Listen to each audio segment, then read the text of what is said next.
Baik, assalamualaikum warahmatullahi wabarakatuh. Salam sejahtera buat kita semua. Salam rahayu, salam kebajikan, Om Swastiastu. Baik, hari ini kita akan belajar sejarah terkait dengan perjuangan bangsa Indonesia dalam mempertahankan kemerdekaan.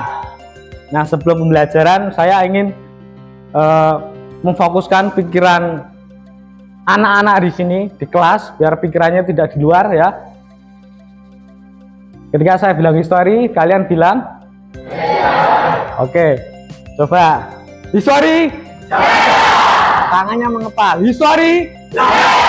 Terima kasih. Untuk ketua kelas?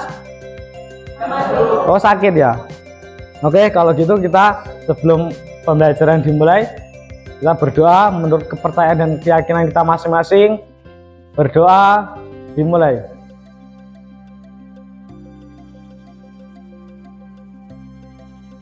Bisa diakhiri. Baik, sebelum pembelajaran, Bapak ada semacam ice breaking. Bentar aja ice breaking. Untuk satu bangku ya, satu bangku, silakan berdiri. Semua berdiri, semua berdiri. Semua berdiri, semua berdiri. Jadi sesama temannya mengepal seperti ini. Sesama temannya. Contoh dek, coba maju ke depan. Satu, ya, ya, ini. Tanganmu yang satu. Jadi bismillah ya. Seperti ini. Ketika saya bilang up, maka tangan saya yang di bawah, di atas. Up berarti ke atas. Kalau down ke bawah. Paham? Oh, itu stay halal ya? Stay halal. Jadi nggak bersentuhan. Oke, baik. Yuk kita coba. Silakan. Mana pasangannya? Pasangannya mana? Ayo. Oke, perhatikan. Coba, sudah? Up.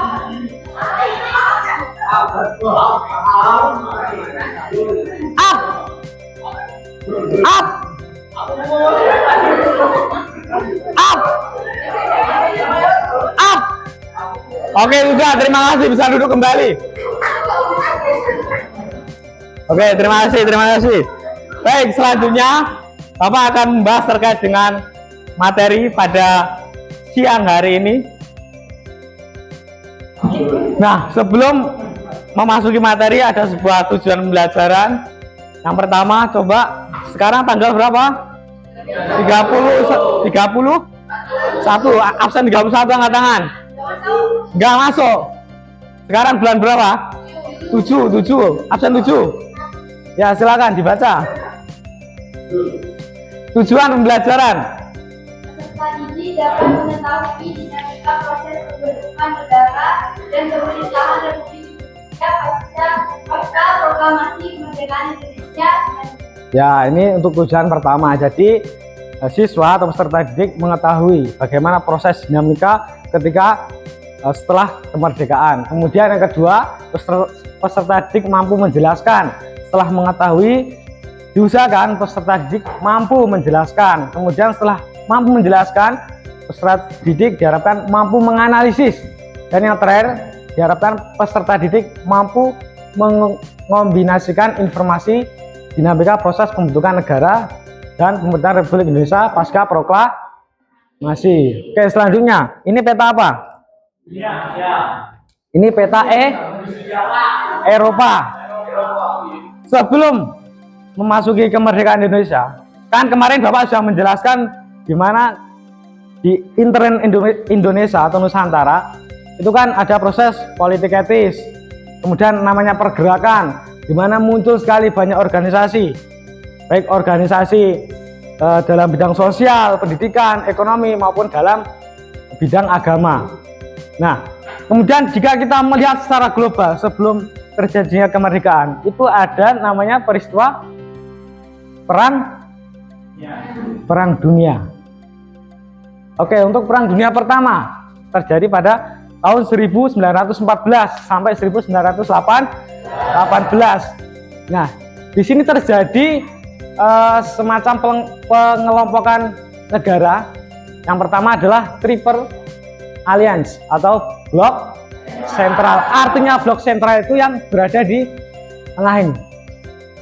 Ini kan sesuai sama oranye ini. Sentral atau poros itu kan tengah artinya. Nah, siapa saja? Pertama adalah Austria, Hungaria, kemudian Jerman, selanjutnya Turki Utsmani, Bulgaria, dan terakhir adalah Italia. Kemudian dilanjutkan dengan lawannya atau triple entente atau biasa disebut dengan blok sekutu. Siapa saja? Yang pertama Serbia Raya,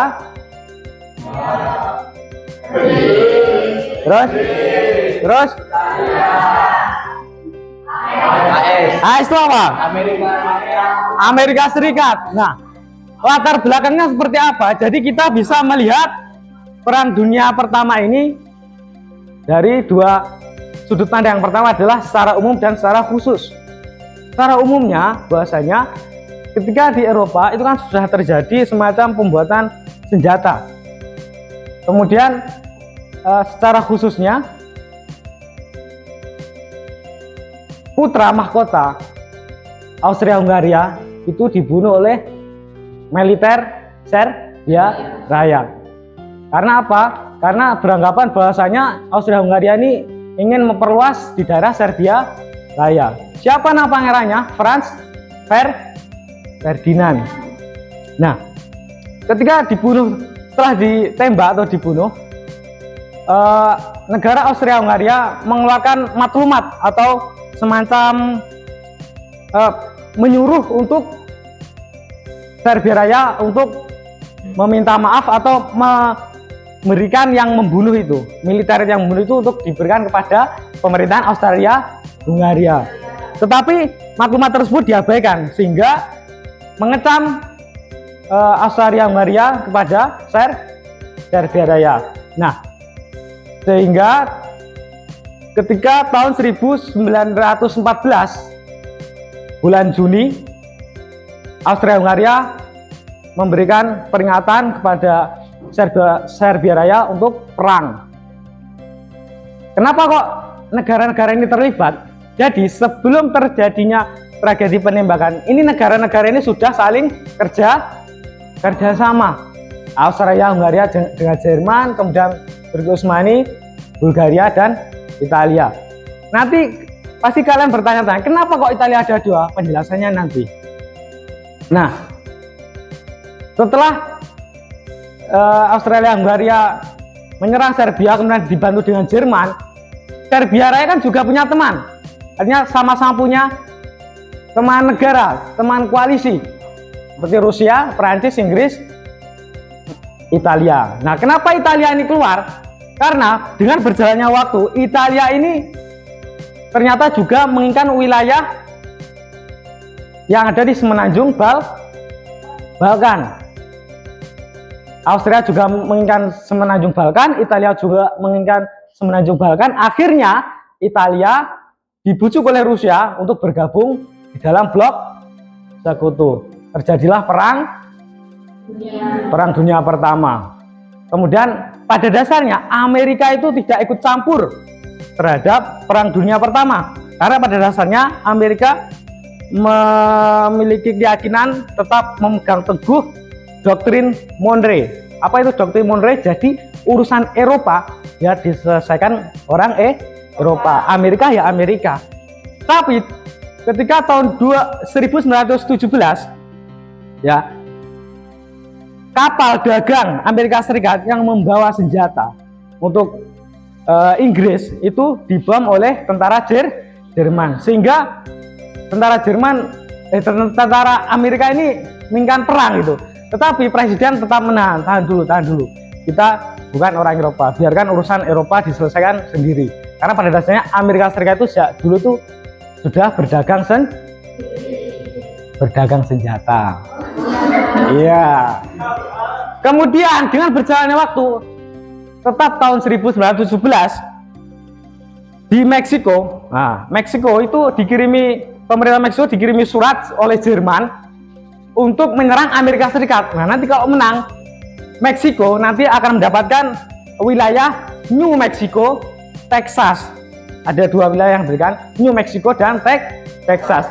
Nah, sebelum berita itu nyampe ke pemerintah Meksiko, Amerika Serikat sudah mendengar.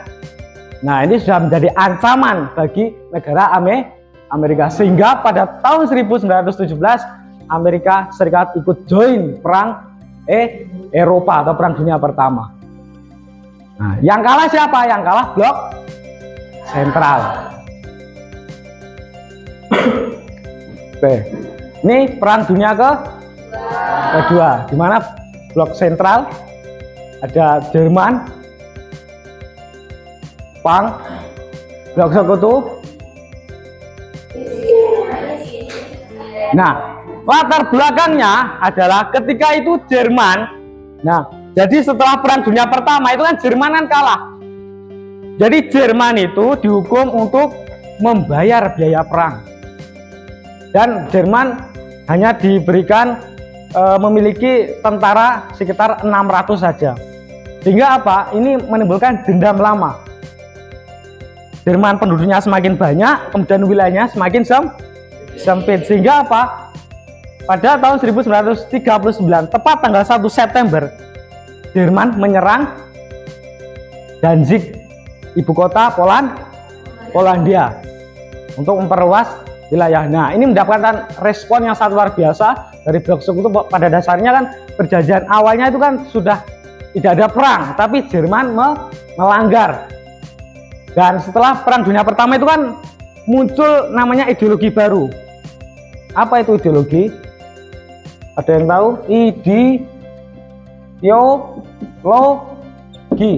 Ideologi adalah suatu cita-cita bangsa.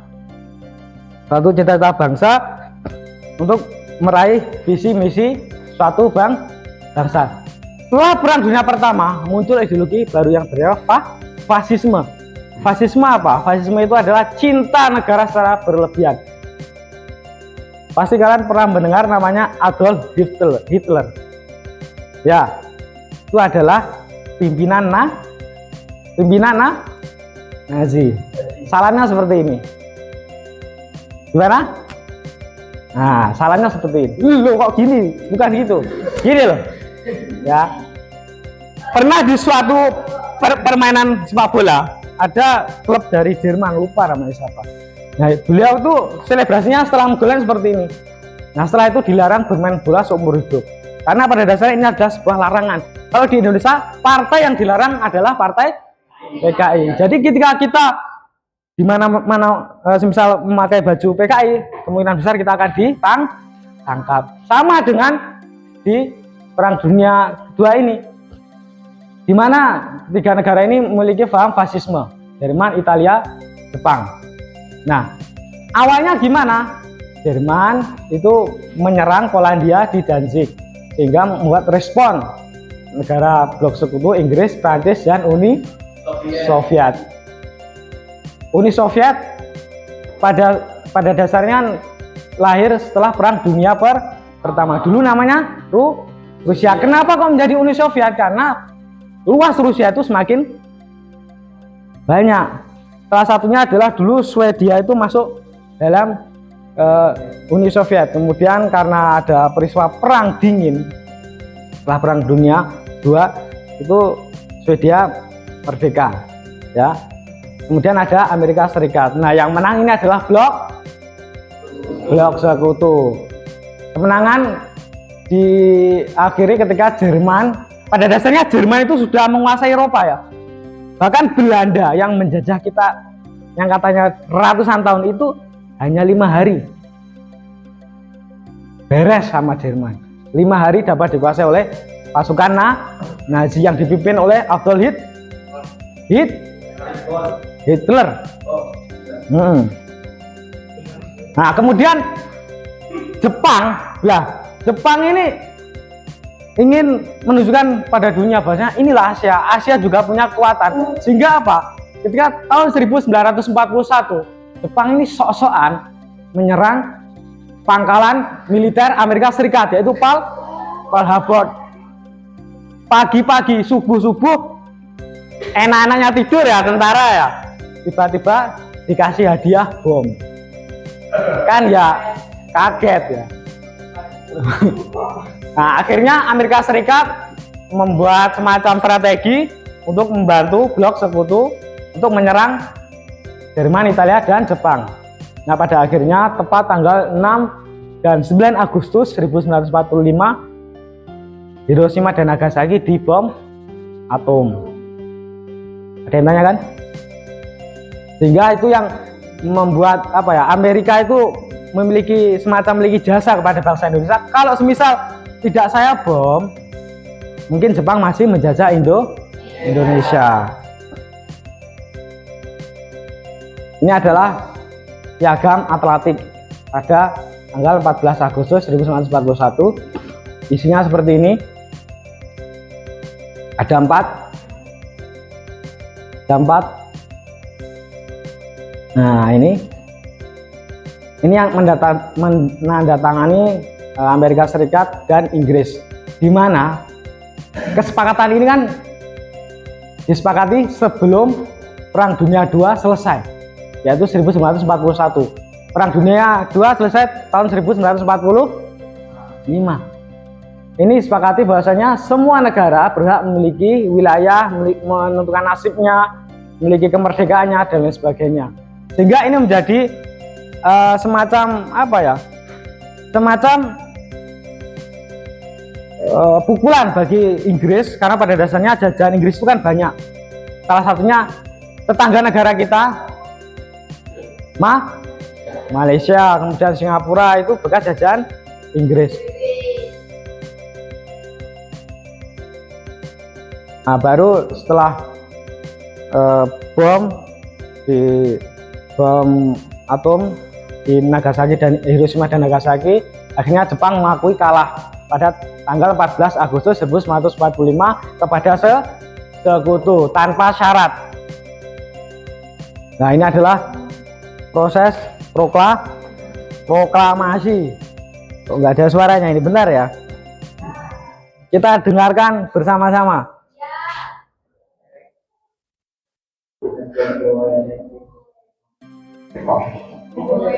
Yang setingkat-tingkatnya. Jakarta, 17 Agustus 1945, atas nama bangsa Indonesia, Soekarno Hatta. Ulangi ya. Iya, ulangi.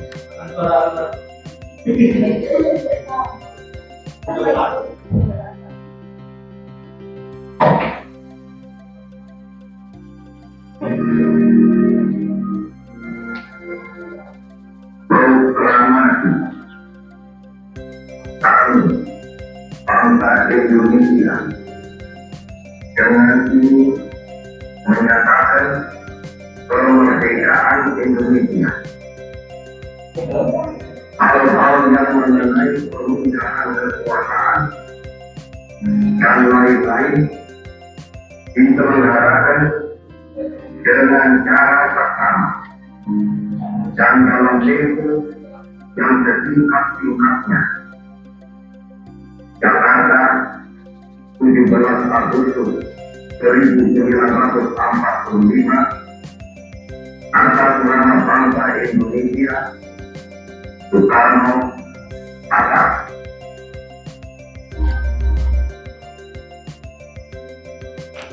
Jadi teks proklamasi ini dibacakan tepat di bulan Ramadan ya, dimana Soekarno dalam keadaan sakit malaria, karena pada malamnya itu begadang menyusun teks proklamasi. Pada dasarnya pemuda atau rakyat itu menginginkan pembacaan teks proklamasi itu di lapangan banteng, tapi karena melihat situasi belum stabil, karena tentara-tentara Jepang itu masih ada di sana. Nanti kalau kita proklamasi terus tentara Jepang berdiri gimana? Kalau nembak-nembak kita gimana? Ya, jadi malah nggak jadi proklamasi, sehingga pelaksanaannya itu di depan rumah, tepatnya di Jalan Pegangsaan Timur nomor 56 Jakarta. Kemudian kalau kalian amati di teks proklamasi itu kan 05 bukan 45, itu menggunakan kalender Jepang. Yang mengetik teks proklamasi siapa? Saya itu ngelik. Itu sudah kamu pastikan?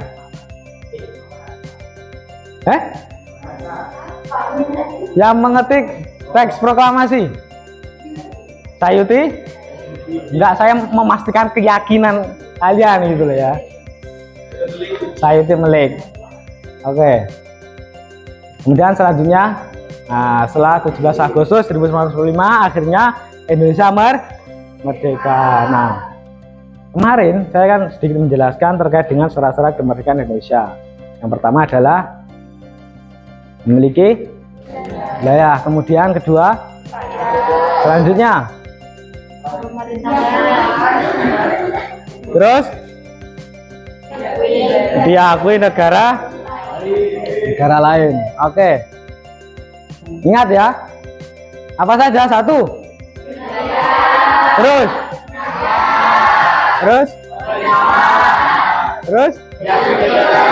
oke. Sebenarnya rakyat dulu atau wilayah dulu?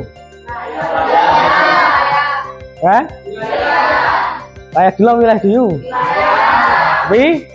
Wilayah. Jadi wilayah dulu, belum rakyat. Oke. Ada permainan ya. Coba angkat tangan siapa yang masih ingat syarat pendirian negara? Angkat tangan, satu saja. Yang masih ingat, angkat tangan. Syarat-syarat mendirikan negara yang 4 tadi itu loh. Coba angkat tangan. Oke, siapa namanya? Putri Wulandari, panggilannya Putri. Ya, apa syarat-syarat negara? Wilayah, rakyat, pemerintah, dan diakui negara lain. Oke, silakan maju ke depan. Silakan maju ke depan, enggak apa-apa. Ini ada permainan. Nanti nyanyi semua ya, Garuda Pancasila. Nanti kalau kalian Putri bilang stop saja nggak apa-apa. Pertanyaannya yang dapat ini syarat-syarat berdirinya negara, paham? Oke, coba dari belakang. Pegang dulu. Nanti bergilir ya. Garuda Pancasila ya. Nanti bergilir, oke? Silakan. Dah. Oke. Ada di sana. Mulai dari sini. 1, 2, 3. Garuda Pancasila, aku pendukungmu. Stop. Nah dulu, kita belajar bersama. Oke. Syarat-syarat berdirinya sebuah negara itu ada berapa? Ada berapa? Ada 4. Apa saja? 1. Yang kamu ingat nggak apa-apa, nggak urut. Oke, wilayah. Oke, masyarakat bisa. Oke, kurang satu lagi. Diakui negara lain. Iya, diakui negara lain. Oke, lanjut. Akulah pendukungmu, patriot proklamasi, sedia berkorban untuk stop. Syarat-syarat berdirinya negara ada berapa? 4. 1. Hah? Oke, 2. Ya. 3. Yang terakhir, diakui negara lain. Lagi, 1 kali lagi. Akulah pendukungmu, patriot proklamasi, sedia berkorban. Oke. Syarat berdirinya negara 1. Memiliki wilayah, memiliki rakyat. Oke. Memiliki pemerintahan. Ya. Siap, terima kasih. Boleh kembali. Oke.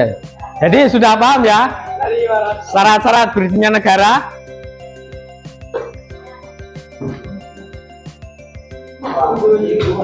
Pas upacara itu kan kita hormat bendera. Bendera kita warnanya apa? Ada yang tahu kenapa bendera kita merah putih? Yang biru disobek. Kenapa? Kenapa kok enggak hijau kuning apa-apa gitu? Kenapa merah putih? Kan? Oke. Gabut. Masa memberikan sebuah negara? Oke. Kenapa merah putih?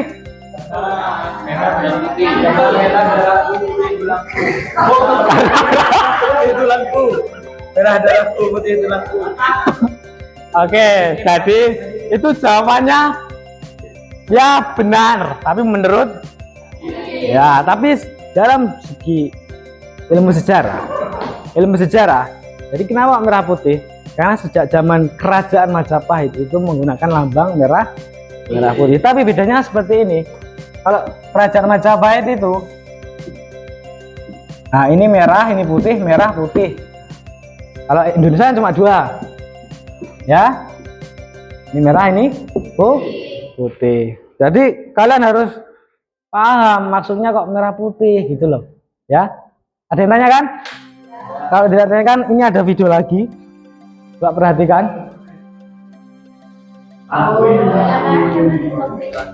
Nah, ini disobek itu setelah kemerdekaan, ketika di Surabaya, tepatnya di depan hotel, di mana ini adalah salah satu awal terjadinya perang 10 November.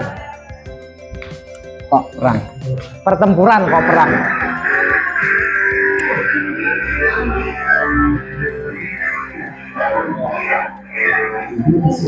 Ada sebuah film yang berkata bahwa Asia dan Australia yang secara geografis adalah negara yang terdapat antara sampai 151 ujung itu dan yang berada di tingkat utara sampai 11 bagian tingkat selatan.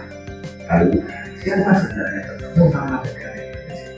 Dan apa Indonesia bernama Indonesia?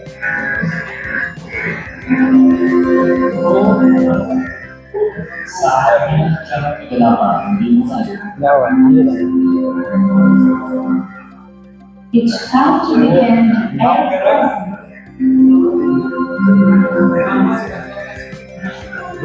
Film sosialis adalah pada Desember 1928. Untuk Abu Basriah, seorang ahli teknologi asal Jepang, disebut-sebut sebagai pencetus nama Indonesia. Indonesia, keterangan ini diperolehkan dari pidato Profesor Dr. G. Alibert saat menerima gelar guru besar pada tahun 1885 di Universitas Leiden. Beliau mengatakan bahwa Adolf Bastian adalah seorang raja sarjana ilmu bangsa-bangsa. Adolf Bastian menggunakan sebutan Indonesia untuk julukannya yang dinanya pada tahun 1884. Sebutan Indonesia dipakainya untuk merujuk pada bangsa Indonesia, yakni Kepulauan Nusantara.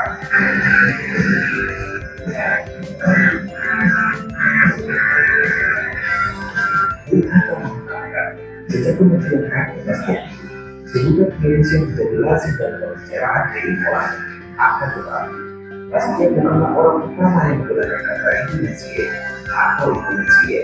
Dari kajian sejarah, nama Indonesia ditemukan oleh James Richardson Logan dan John Singer Richard Bell.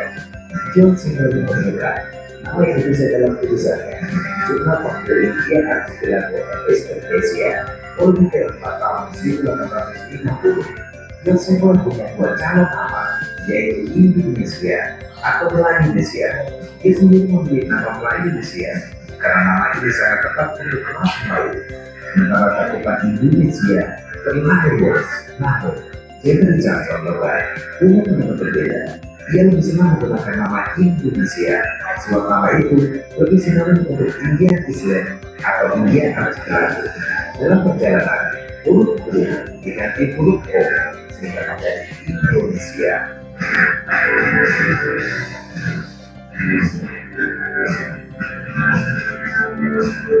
Lalu, bagaimana pernah kalau Bastian, orang yang mau dan menerapkan nama Indonesia ke seluruh dunia, secara berbicara bahwa Bastian dikenal cuma merawat dan mengumpulkan saja. Bastian adalah seorang dokter dan sekaligus antropolog.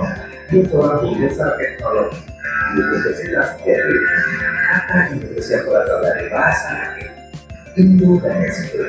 Indo berasal dari kata sosialisasi dunia. Nama ini diberikan oleh para penjelajah asal Eropa dan relasi awal ke daerah yang terbentang dari Persia dan Tiongkok. Mesir bentuk Jepang dan Mesos, melalui pulau-pulau dari Indonesia, melalui pulau-pulau India. Indonesia dikenal pula dengan sebutan Nusantara. Kata Nusantara berasal dari bahasa Jawa kuno, yaitu Nusa yang berarti pulau dan Antara yang berarti bentuknya. Jadi Nusantara berarti rangkaian pulau-pulau.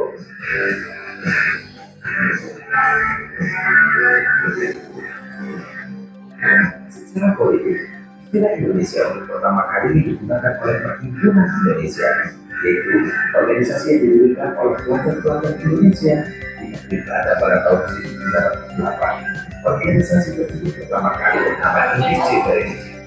Beberapa itu menjadi Indonesia State Vereniging pada tahun 1922. Selanjutnya, pada tahun yang sama, namanya diganti menjadi Perhimpunan Indonesia.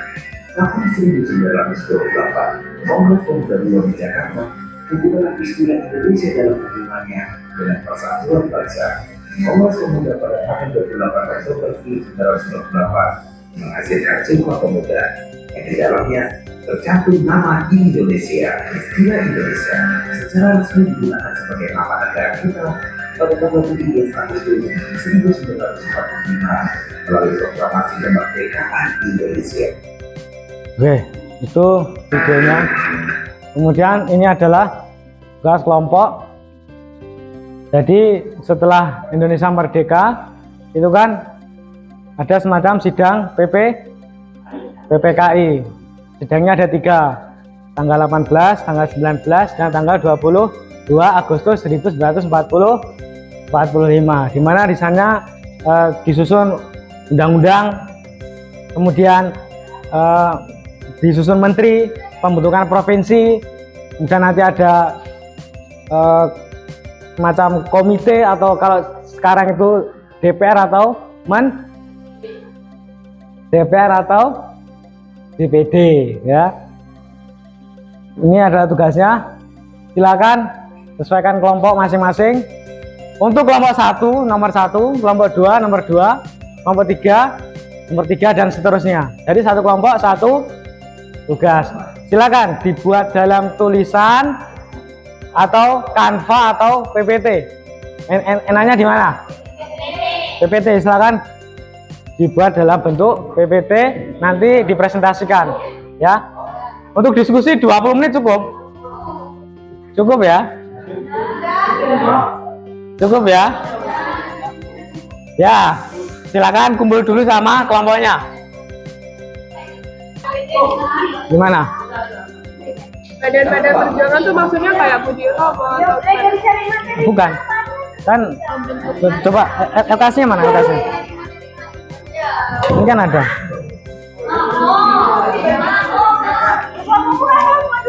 Ini kelompok berapa ini? 5. Ini menjelaskan ini badan perjuangan ini. Seperti BKR itu apa ini.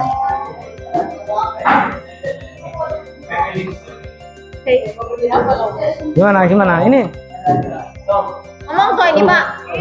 kenapa Pak? Ya, itu kerjakan ya. Iya Pak.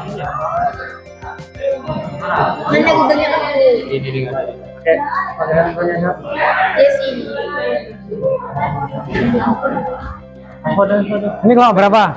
6. 6. Ini kan ada di sini di LKS. tuh. Ada tuh Mas. 2 tidak Mas.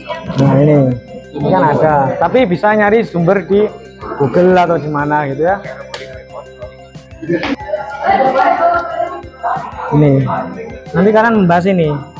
Ini pakai ini aja nggak apa-apa, nanti ditambahin sumber-sumbernya dari Google.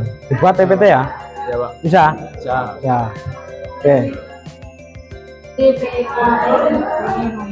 Dibuat dalam PPT ya. Siap.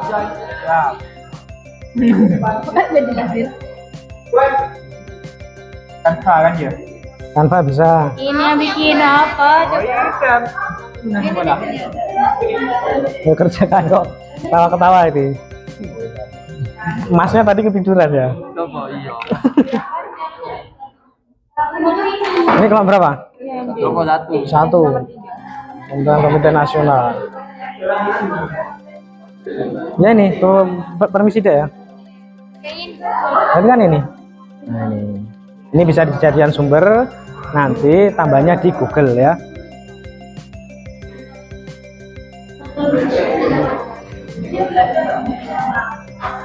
Ini kelompok berapa, Dek? Kelompok berapa? Presentasi, semua ikut bicara ya.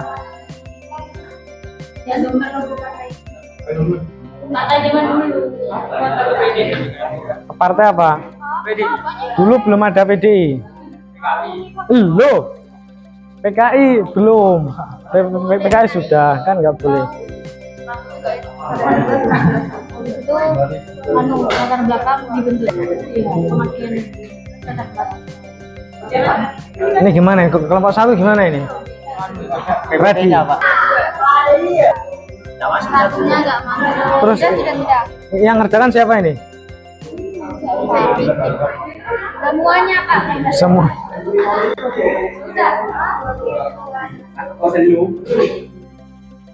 Ikrom. Siapa namanya? Kiai Haji. Kiai Haji Ikromul. Amin. Ikromul. Nyari apa? Kita sambut kelompok 3 akan menampilkan hasil dari kolaborasi kelompoknya. Silakan.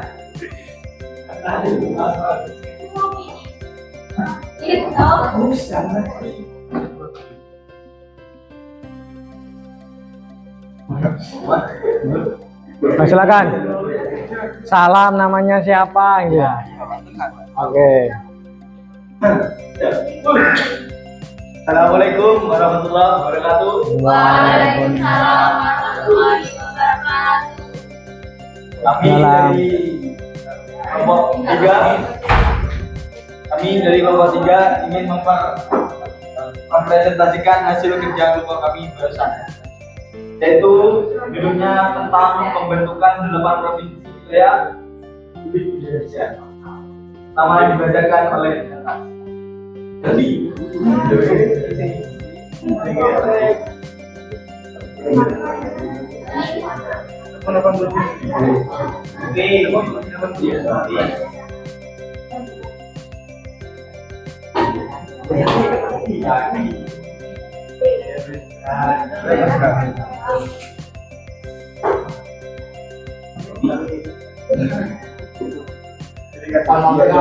Delapan provinsi wilayah Republik Indonesia berdasarkan keputusan sidang PPKI tanggal 19/145, maka Presiden menugaskan Mr. Ahmad Subarjo, Garto Ibu dan Mr. Kasman Simon agar membentuk suatu panitia kecil.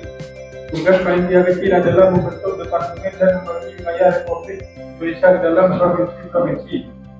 Berikut hasil kerja panitia kecil dalam bidang PPKI.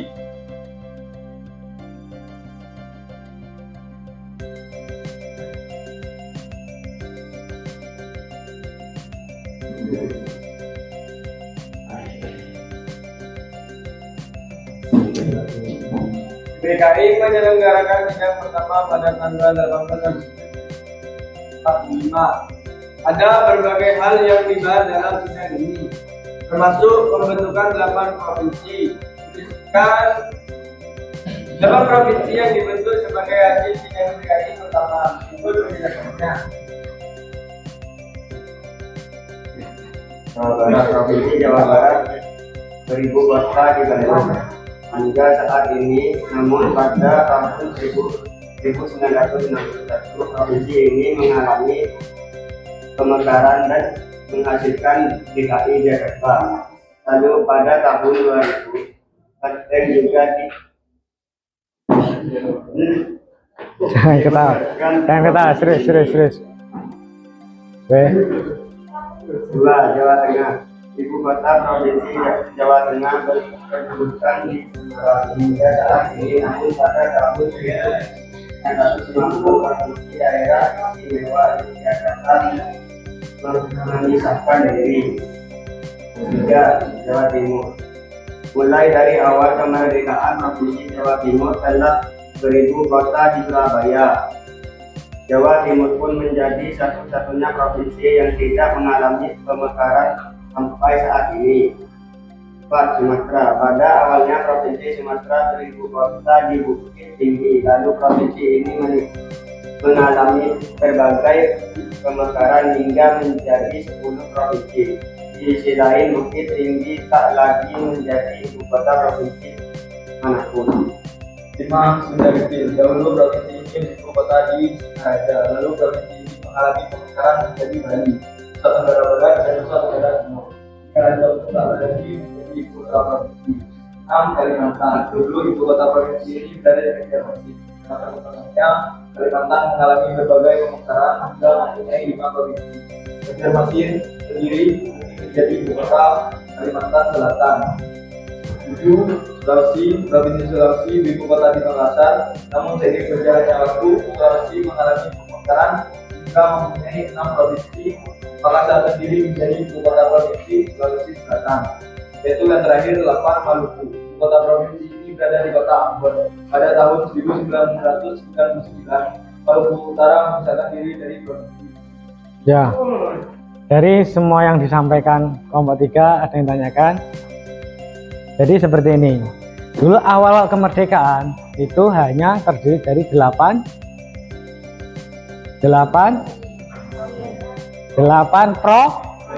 provinsi. Yang pertama Maluku, terus Sumatera, Jawa Barat, Jawa Tengah, Jawa Timur, Sunda Kecil, Kalimantan, Sulawesi. Jadi Sunda Kecil seperti yang disampaikan kelompok 3 tadi, bahwasanya itu kalau sekarang itu ada provinsi Bali, provinsi NTT dan provinsi NTB. Nah, dulu Sunda Kecil itu ibu kotanya di Singaraja, dan Singaraja itu adalah tempat kampus dulu Bapak kuliah. Jadi Undiksa ya, Universitas Pendidikan Ganesha itu di Singaraja. Jadi Singaraja itu dulu ibu kota Sunda Kecil. Sudah tidak ada tanya kan? Sudah. Silakan, mohon maaf dan tutup salam. Oke, terima kasih untuk semuanya. Mohon maaf jika ada kekurangan dan kesalahan yang kami lakukan. Terima kasih. Assalamualaikum warahmatullahi wabarakatuh. Waalaikumsalam warahmatullahi wabarakatuh. Oke, selanjutnya yang sudah siap bisa maju ke depan.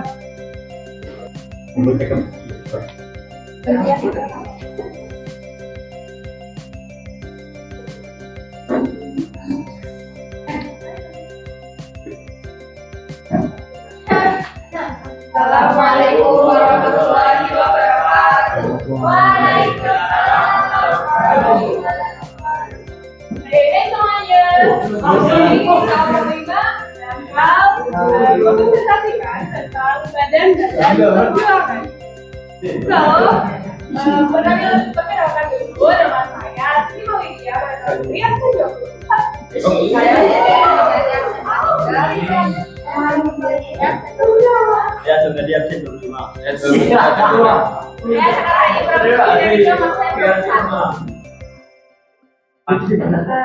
Materi yang pertama yang akan dibacakan oleh latar belakang pembentukan badan-badan perjuangan. Presiden melalui pidato radio tanggal 23 Agustus 1945 mengumumkan berdirinya BKR, TNI, dan KMIC. Pembentukan badan-badan tersebut didasari oleh Hasil PKI pada tanggal 22 Agustus 1945. Dalam pidatonya tersebut, Presiden Soekarno menganjurkan para pemuda bekas anggota Senam, Libo, dan Senam MIL agar masuk menjadi anggota DKR atau Badan Keamanan Rakyat. Itu ada penjelasan. Pengumuman Presiden tersebut disambut dengan cepat oleh para pemuda. Dalam waktu singkat, para pemuda tersebut berhasil membentuk BKR. Apa itu singkatan BKR? Dan BKR daerah. Ketua PKR bisa dijabat oleh MR Kasman Simon Mejo mantan dari Denver Jakarta, tetapi kemudian MR Kasman terpilih menjadi anggota KNP, maka kedudukan yang digantikan oleh Pak Rawi mantan dari Denver Sukabumi. Ikut sesuai BKR bukan?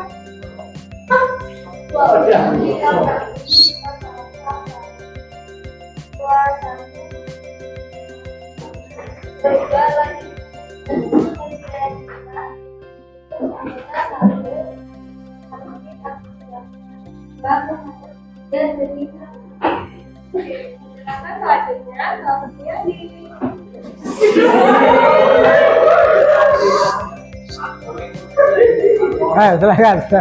Poros lain ternyata menemukan DKR tersebut tidak berjalan dengan baik. Hal tersebut terjadi karena adanya keinginan untuk membentuk Tentara Keamanan Rakyat. Namun keinginan tersebut ditolak oleh pemerintah dengan alasan agar tidak memicu permusuhan dengan kekuatan asing yang masih ada di Indonesia.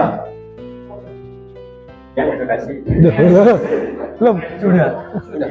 Oh sudah. Ini belum nih.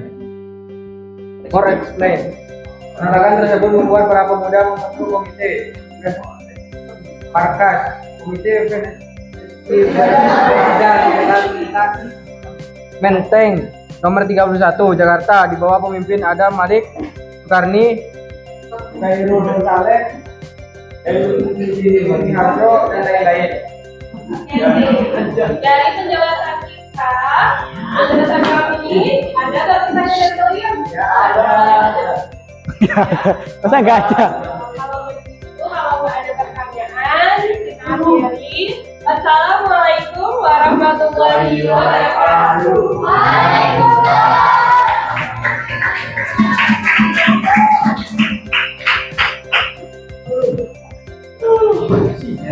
Jadi untuk badan-badan perjuangan salah satunya adalah BKR, Badan Keamanan Rakyat. Nah tujuannya itu apa? Itu bukan tentara ya, itu untuk mengamankan rakyat. Karena pada dasarnya pada waktu itu negara belum bisa mendirikan sebuah militer, karena di sana masih banyak orang-orang Jepang. Nah untuk hari ini mungkin itu saja ya, dilanjutkan di minggu depan karena waktunya sudah habis. Tinggal berapa menit? 1 atau 2 menit?